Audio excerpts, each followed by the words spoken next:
serving to remind me that the cruelty of winter is just weeks away. The political landscape is simply too grim to contemplate. Civil unrest seems omnipresent. In the UK, we're in month 9 of a life-changing pandemic that has already resulted in millions of deaths worldwide, devastation to the economy, and the enforced isolation of huge swathes of the population. To put it bluntly, things are not looking or feeling great. And yet, to my right, curled up beside me, is Red, our permanently dishevelled dog. A ball of fluff whose very presence calms my nerves. A cherished member of our family who is blissfully unaware of any problems beyond our 4 walls. Whose beautiful nature brings the very best out of our children and has taught them about life and love in ways we couldn't.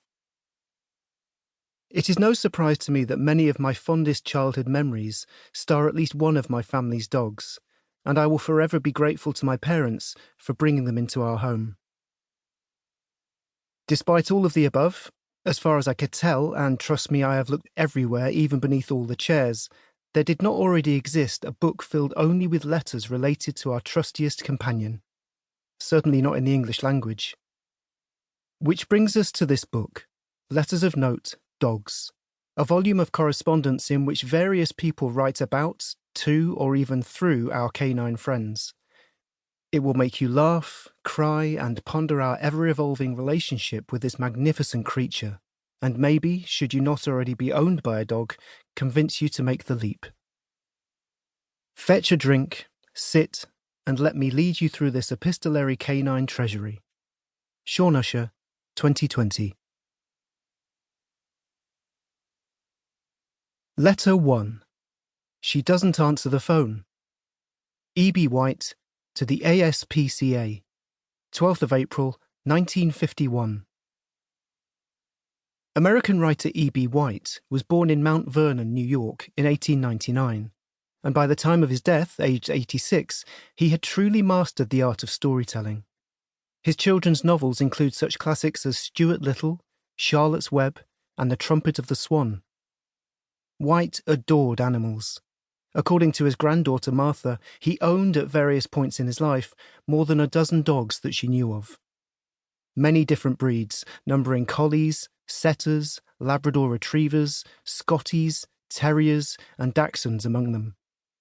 His letters, too, are littered with references to his 4-legged friends, but none so charming as this one, written in response to an accusation by the ASPCA that he had failed to pay his dog tax and, as a result, was harbouring an unlicensed dog.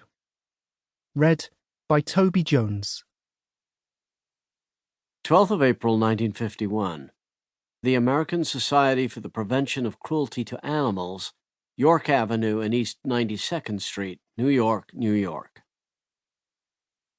Dear Sirs, I have your letter, undated, saying that I am harboring an unlicensed dog in violation of the law.